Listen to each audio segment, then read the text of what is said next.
Hi, everyone. Let me turn this off so you don't hear double of that. Hi, everyone. My name is Luke Thomas.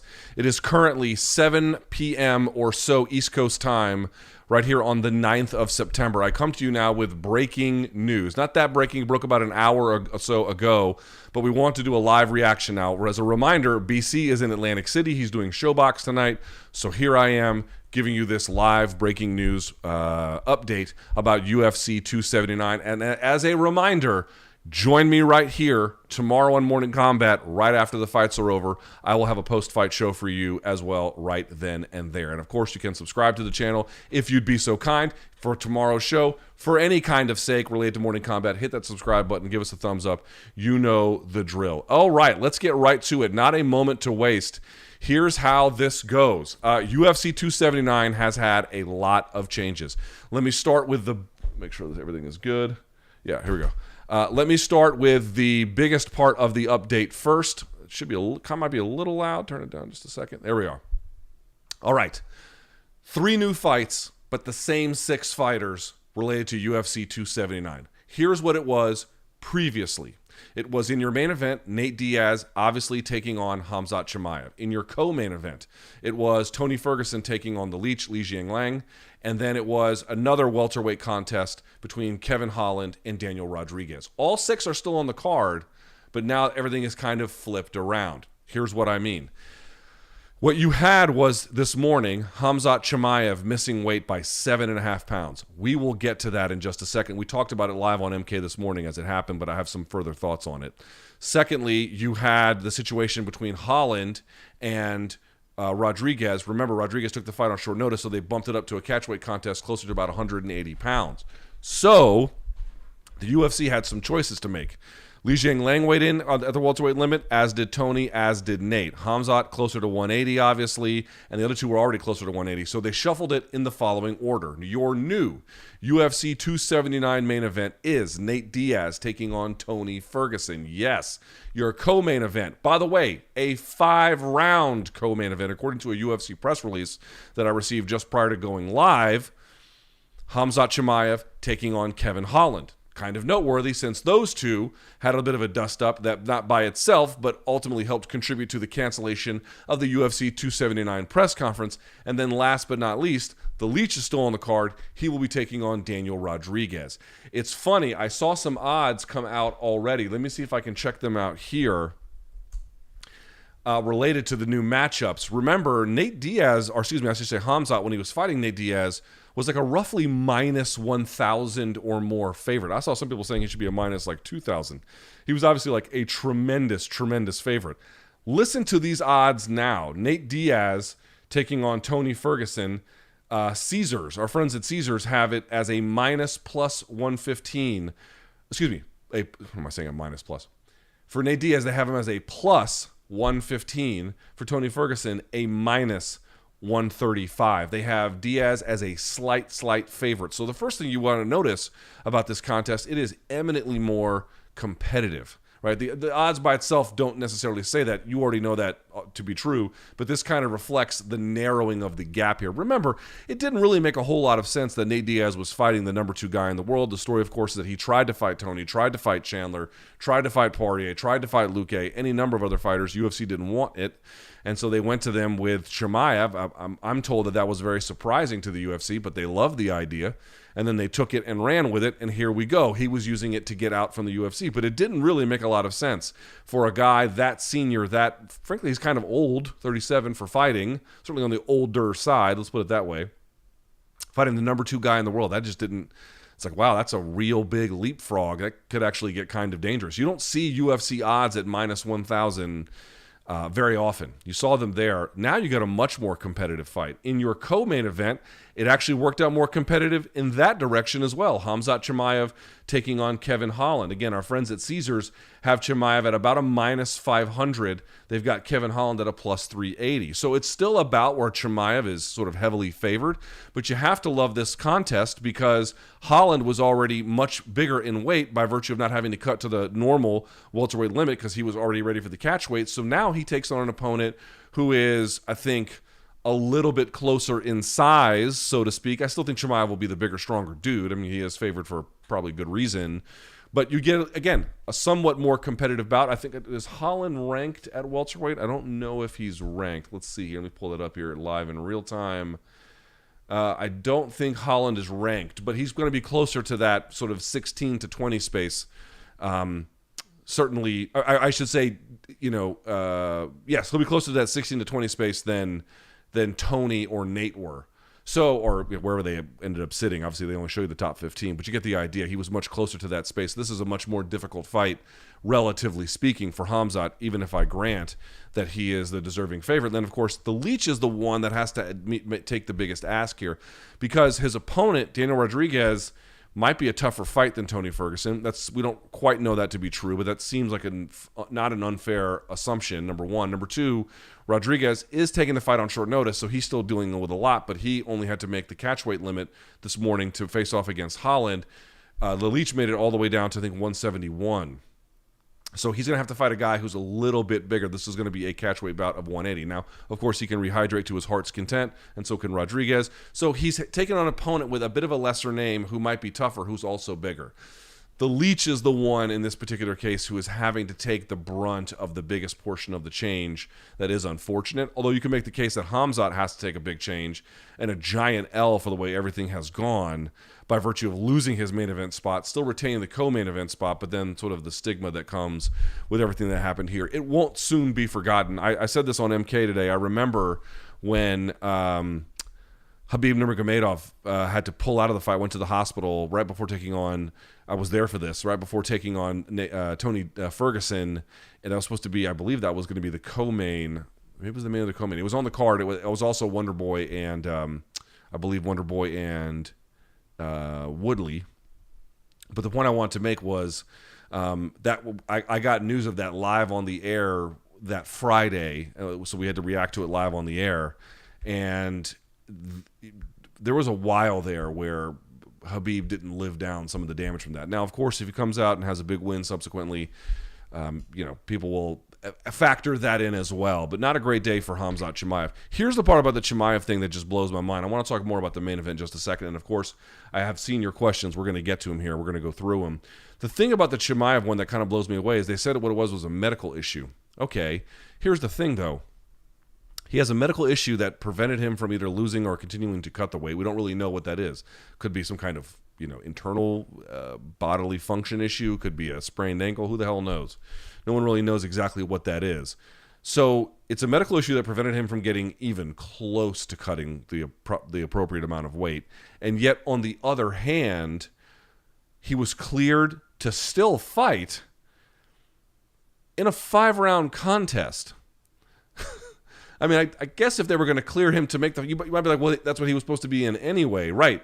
But he couldn't make the weight due to a medical issue, and he's still going to be in a 5-round contest? Like, what is that medical issue that is so limiting that he can't even get close to the weight, yet so not limiting that they would still sanction him to fight and sanction him to fight in a 5-round contest? I would love to know more about what that situation is. I can't even imagine. It's really hard to imagine what that could be, how you can be both at the same time. But that's Nevada, so he's got a license to fight, and there it is. A strange one, to be clear. But that main event, dude, Nate Diaz's fortunes. I mean, you got to be. And Tony's fortunes, too, to be honest. It's a more winnable fight for Nate relative to facing Khamzat. It's a much more winnable fight for Tony relative to facing the Leech, if I'm being honest. I think, this, not to dismiss either guy in either direction, but, the Leech is a ranked guy at 170 pounds. I think he's number 14. Yep, he's sitting at number 14. He is a tough fight for Tony. We don't really know what to expect, having gone to Jackson Wink and up a weight class. I know he's fought previously at welterweight, but more recently moving up to 170. It's really hard to know coming off a devastating knockout loss. It'll be an action fight with Nate. I don't think it's going to be an easy fight. Again, he is currently, as I speak to you at this moment, favored to win, at least from the odds makers' perspective. But you got to be happy in either direction, right? I would say, again, easier for Tony to win. He's the favorite in this contest. I don't believe he was the favorite against the Leech. Much better fight for Nate Diaz. But again, focusing on Nate Diaz for just a second, you just got to be kidding me. You got to be kidding me with this shit.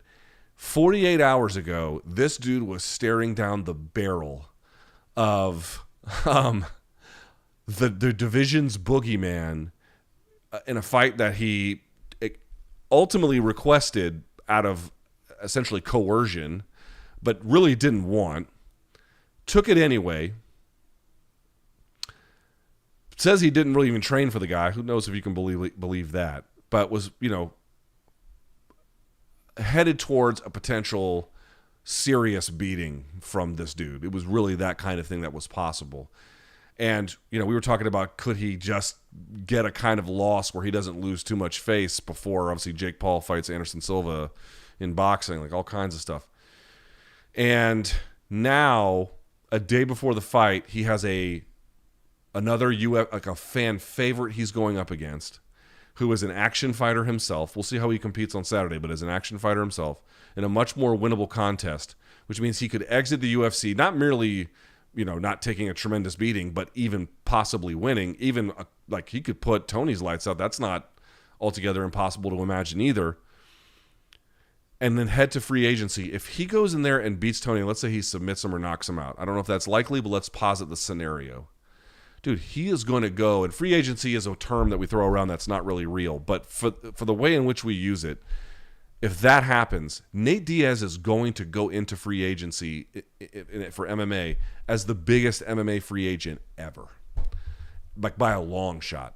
Now, of course, as I've indicated to you, the way the contract works for Nate, my understanding is that the UFC has an exclusive renegotiating period for 90 days, and then they have a year-long part where they could match. They have not, to this point, ever exercised that with any fighter. You saw Thiago Santos recently go to the PFL. They didn't exercise it with him. You wonder if Nate Diaz is the difference, and they might try in this particular case. I don't know. The one thing that Nate faces is that beating Tony would be highly commendable. It would not be as athletically heroic as it would be to beat someone like Tony. So I don't think it would mean the same kind of thing. I had said on MK that I think if Nate had, miraculously defeated Khamzat, that they would have just done everything in their power to retain him. If he beats Tony, do they do that? Hard to say. Hard to say if it's the same kind of impetus that they feel to get that done. But, you want to talk. We talked about luck before with Leon and Kamaru, and I really hated it that folks called it luck because it was so intense. Yes, there was a couple of fortuitous circumstances, but in the end, the reason why Kamaru fell is because of the very direct, intentional actions that Leon Edwards took. Nate did everything. Nate sort of created his own luck by asking for the Khamzat fight and then making weight, but this is all fairly ordinary part of the you're supposed to make weight. It's not like he got lucky and made weight. Like that's an expected part of the process. He got lucky in the sense that his opponent seemed totally out of sorts all week, trying to fight Paulo Costa, waiting for Nate at the stupid ass airport, the backstage melee with everyone else yesterday, and now this. He did get lucky that he ultimately found an opponent who just appeared to be unrestrained and bothered or whatever's going on with him. We don't have enough clarity of information yet. By the way, you might hear my kid yelling. I apologize. But that's where we are right now. So let me see what your questions are. Let's go through and answer some of the bigger ones about them, because this is a truly unprecedented moment. And I know that folks are asking me oh, what is this going to do for the card, the controversy? I think it will help the card in large part. Chimaev's still on the card, so you still get that, I want to see the Chimaev factor in play here. By the way, who the hell knows where his head's at? Kevin Holland could do something tomorrow. Kevin Holland's probably going to fight in a way that will make him lose, and I don't think in the wrestling department has enough to stand up to him, but, who the hell knows where Chimaev's head is at? The other thing I would say also is, and I tweeted about this, the UFC is a very nimble and agile organization to be able to put something like this together. What they did today is not possible in boxing. Not possible. You could rearrange one fight, maybe even two. You couldn't get all three. You could not get a guy like Jingliang to take an opponent who weighed in almost 10 pounds heavier than him. You couldn't do that. It would be possible, extremely unlikely. Now, of course, there's a culture in the UFC of fighters kind of bending towards the will of the UFC's larger promotional interests. But whatever the case may be, man, they got everything they wanted out of this. An incredible moment. And really, like I said before, you ask the UFC fans, I think they like this card a little bit better. The fights are more competitive. You get legend versus legend in the main event. Again, the Leech had to kind of take a little bit extra here, but in general, still on the card, still against a respected opponent, still part of a bigger process. And if he wins, God bless him. I hope he gets something big for it. Same with Rodriguez, of course. He didn't ask for any of these crazy ass circumstances, so there's no hate towards him. But in any case, let's take a look at some of your questions, and we'll see if we can do our best to answer them. This is just a really unusual moment. Here we go. We've never seen Khamzat go 5 rounds, and he couldn't make weight due to a supposed medical issue. He once made 170 after fighting 185 a week before, so it's likely true. How do you think these things will play out against Holland? I mean, Holland making it 5 rounds probably is going to be more in Holland's interest, I think. I mean, well, here's the weird part. That wasn't supposed to be a 5-round fight, and the Chimaev-Diaz fight was supposed to be 5 rounds. So you would imagine that Chimaev would be in a better space. But as you pointed out, the missing weight thing blows that all up. Dude, your guess is really as good as mine. Your guess is as good as mine. His head space has been weird all week, like more so than normal for a guy like Chimaev. Again, go back to the way in which he was greeting Gilbert Burns, which, of course, is a different fighter, different dynamic. But nevertheless, like to go from that to this, uncontrolled rage all the time, something's off with him. I really don't know what to make of it. But here's what I'll say. Like, should you be surprised if Kevin Holland wins tomorrow? I would not be. I find it unlikely. Surprising? No. After everything we've seen this week? No. No. Do you agree with the sentiment that the card is actually better? I don't know if it's better for sales to the casual fan who may have liked the Diaz-Chimaev matchup better, but to, I think, intelligent, clued-in MMA fans, I think this is a much better card. Yeah. Kevin Holland used to avoid and complain about 5-round fights, yet one of his demands to accept the fight be for 5-rounder. Does he have a better chance now? Yes, I think so. UFC considered Dustin Poirier as a replacement. Good point. Dustin was close to on weight since the fight was originally supposed to happen earlier this year. Why didn't they give the bigger name in Dustin the fight? Well, because it would have blown up what was supposed to happen to UFC 281, where they had just, I think, previously confirmed it yesterday that was going to be at UFC 281. By the way, a lightweight fight. And here's the other point about that. Not only would you have blown up a perfectly good fight between Michael Chandler and Dustin Poirier, that's bad enough. The other part is, remember, at 155, that could be de facto number 1 contender. Now, that's hard to say exactly. You've got Gamrot making some noise. We'll see what happens with him in his upcoming fight, I think, at UFC 280. But even then, I still think he's far apart. So you got a de facto number 1 contender fight at 155 to get some clarity in that division, plus just an unbelievable card back at Madison Square, fight on a card at Madison Square Garden. You would only want to use that if you really had to. I don't think they really had to. Well, it turns out they didn't really have to. Thoughts on Khamzat apparently eating and drinking last night? Yeah, he knew he wasn't going to make weight. Folks, like the fact that he ate and drank last night is not the reason why he didn't make weight. He knew he wasn't going to make weight and then probably just punted on really trying. That's the issue. But we have to figure out what the medical issue is. So I want to be clear about this. I'm not saying eating and drinking last night is like, yay, we can look the other way. Who cares? But that's by itself not why he missed. He missed for a lot of other reasons. He could have ate and drank last night and then had like a tortuous weight cut and then maybe certainly made it further than he did. When you're that far away, that means for weeks or even potentially months you weren't on schedule. I would love to know what he weighed in on Tuesday of this week. That would tell you everything. Is Kevin Holland a bigger, stronger, younger version of Nate Diaz? Yeah, minus the jiu-jitsu. I also don't think Diaz is quite as fast. Who do you favor in the main? Odds makers give it to Tony. I think it's a toss-up. I'm probably going to lean a little bit towards Diaz. A lot of questions about Tony and his tolerance for damage. And he's coming off of a devastating KO. Now, he looked good in that fight up until the devastating KO. Folks kind of forget that. It's kind of like the Woodley and the Paul fight in boxing. That fight, the second fight, sucked. But then Jake Paul had a legitimately very nice, really nice KO. And so that's the only thing that people remember. I thought Tony looked pretty good for the most part against Chandler up until he didn't, right? Up until he didn't. So Does he bring that guy back? There's just so many questions about Tony. It's really hard to know.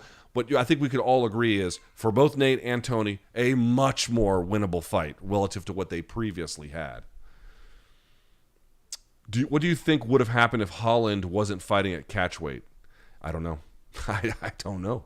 They wouldn't have been able to make all 3 fights. I really don't know. Does Chimaev take on the Leech again? Does he fight Rodriguez? I don't fucking know. Or maybe does Poirier come in and fight him? Like, I don't know. Is there any weight to this shakeup being in play as early as yesterday, or is that all just conjecture? Oh no, they knew. They were. I mean, how much they knew is not clear. But I don't think they found out just this morning that he was having problems. They probably found out at some point yesterday, either right before or after the presser. But they probably, again, they had to weigh in on Tuesday. What did Khamzat Chimaev weigh in on Tuesday? That's really your question. But they probably had some idea it was coming. How will books respond to the betting lines? I'll go through them now. Let me refresh this. So, UFC 279, according to our friends at Caesars. Again, Nate Diaz, plus 115. Tony Ferguson, minus 135. Kevin Holland, plus 380. Khamzat Chimaev, minus 500. Daniel Rodriguez, slight favorite, minus 160 over Jingliang at plus 135. Those are your current and present odds. Of course, all subject to change. Are you surprised by how lenient the UFC are being with Khamzat? Guy nearly sabotages a pay-per-view, but isn't fined and still gets a showcase fight, which he likely wins. Yeah, dude, I mean, if he had blown it up to where the fights couldn't go forward, right, where, again, remember, he has a medical issue, can't make the weight for 170, but can still be in a 5-round fight, you know, with a different guy. It's like, I don't know what kind of medical issue allows you to do something exactly in that way, but so what the UFC wants, always remember this, what the UFC wants is for the trains to leave the station on time. Sometimes they have to rearrange the conductor of the trains. Sometimes they have to change the engines on them. But as long as, in general, the fights that they make on the cards that they make go off at the clip that they're supposed to, they can ship content as scheduled, right? If they can do that, then they're largely not too upset with things. It's when something interferes with that, when they have to cancel a fight or two or a card or delay it or whatever. That's when shit gets bad. I'll give you a perfect example. I've talked about this. DeMarcus Johnson one time took a fight late notice for them, but still missed weight. They cut him. And their argument was, and that's cutthroat, but their argument was, you're not doing us any favors if you come in on late notice and then you still miss weight. And that was for the particular nature of that card. Obviously, they're making accommodations in different directions here. But for that week, they didn't need that. They needed somebody who can make the weight. And so when he missed it, they were like, fuck that. Because in their mind, that interfered with the trains leaving the station on time. That's what they're always looking for. And fighters who accommodate that, who help that schedule, those are their favorite kind of fighters. Those are the ones they want to reward. So in some sense, Khamzat fucked him over with this. On the other hand, he's accepting this fight and continuing on. And by the way, is he continuing on because of pressure from the organization and he shouldn't be fighting? Like who the fuck knows? He missed weight by a basically historic amount. Big questions. Kevin fought bigger and higher names than Thiago Santos and Jacare. How do you like the odds against an unknowingly compromised Khamzat? I think the odds are probably fair, but I'm going to say it again. Khamzat should win this contest. Kevin Holland might. He might. Could Diaz have walked away with his fight person, gotten out of his contract without fighting anyone? No. According to his contract, he could have been extended. The only way he would not have been extended is if the UFC had called the whole thing off. If they called the whole thing off, not the commission, not him. He had a right to call it off. But if the commission called it off or he called it off, contract gets extended. If UFC calls it off, no problem. But that's not what they were facing. They offered him another opponent. He was either take it or get extended. There you go.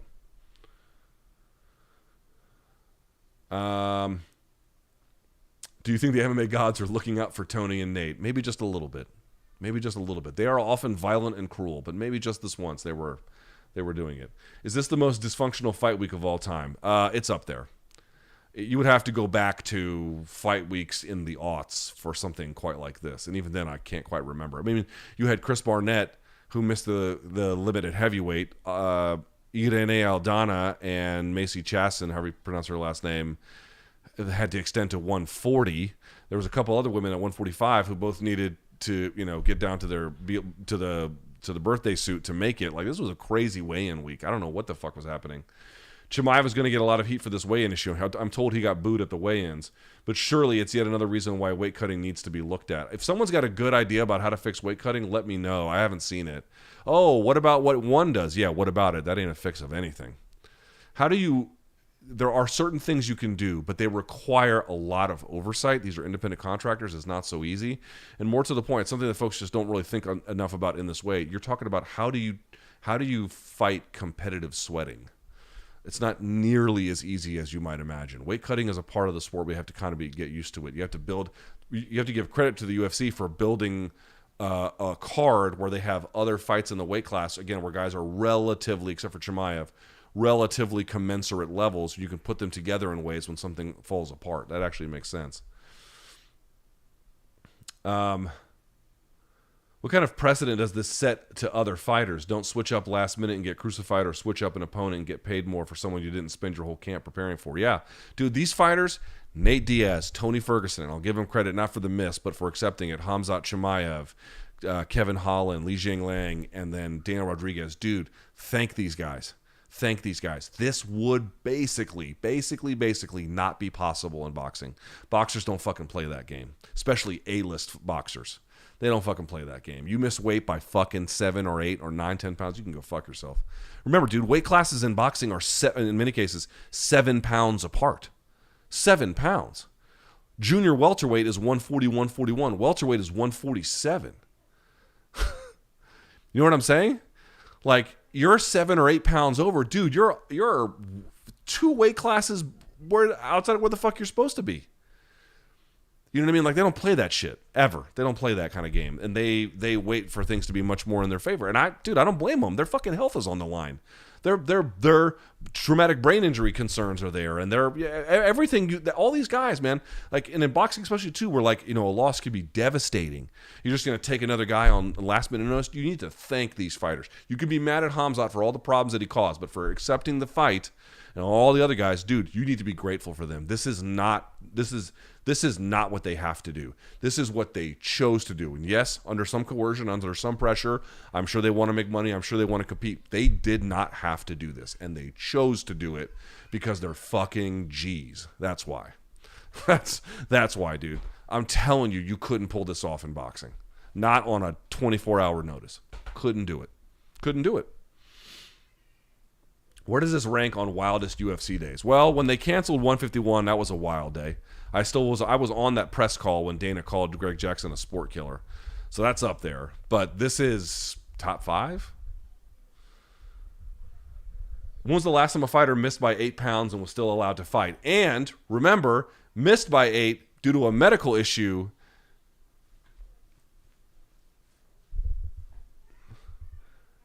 Path to victory for Tony and Nate. Great question. Path to victory for Nate, I think, would be putting me at the end of his reach. Let me see what they have for, if they've updated fight metric. Let's see. I doubt they have.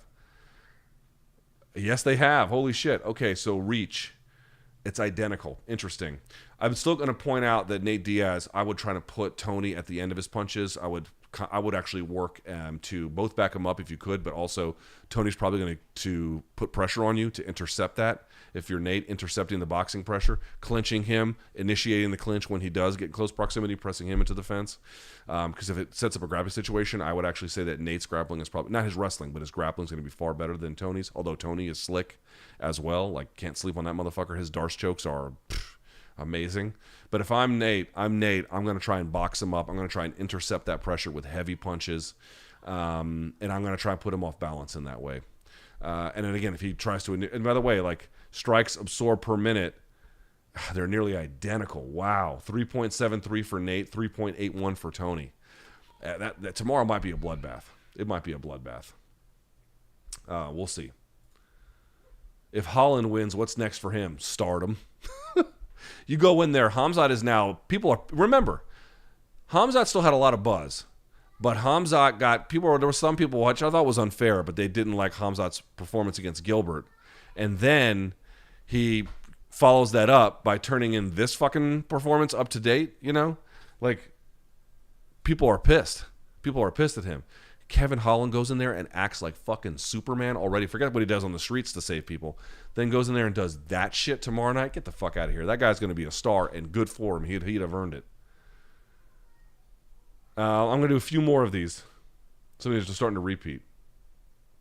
What do you think Nate does post-UFC if the Paul fight isn't an option? Don't know. I think the Paul fight's an option, but it's a great question. It probably goes back to UFC in that case. Like, if Anderson Silva just torches him and Jake is rethinking everything, he probably goes back to UFC. Don't forget Anthony Johnson versus Vitor Belfort. Is that the one where he fell out and then John took the fight last minute? I forget how that worked. Did you just get your hair cut? Yes. All right, last one on this. How will this affect pay-per-view buys? It might decline them a little bit. It's hard to say because Tony is a well-respected name, but he has been on the decline, obviously, since the Justin Gaethje fight. So I don't know that he's ever been a huge proven pay-per-view draw. You still got Nate in the main event, so that's big. And there's been a lot of controversy for the card. It's hard to say. I would say that you might get a relative decline based on what we were expecting previously. You know, obviously, if it made sense to book fights 24 hours out, more promotions would do it, and it doesn't. It makes sense to build all the assets and everything else up front and then just promote the shit out of that. So, you know, they would have done it differently if they thought it was better for their sales, probably. But I think between the controversy, between Nate still being on there, between Khamzat still being on there, Tony being beloved by the fan base, it's still being a very competitive fight. Pay-per-view buys will still do well. Would they do as well had things not been jumbled? A little harder to say. Okay. Why does your co-host always look sticky? Okay. All right. We'll call it a day there. Reminder, folks. Reminder. Come right back here tomorrow night, right after the main event is over. Immediately after, I'm going to be right here taking you through everything. What a crazy, crazy day. What a crazy turn of events. I'm so excited for tomorrow's fights. I know you guys are as well. Again, I think if you're an intelligent MMA fan, you're looking at this card thinking this is an upgrade. Good for me. Good for you. So I will see you tomorrow after the fights. Be safe. Take care of yourself. Don't do something stupid. Come right back here tomorrow night, and then we'll call it a day. Yeah? All right. Thanks for watching. I'll see y'all tomorrow, and until then, may all your gains be loyal.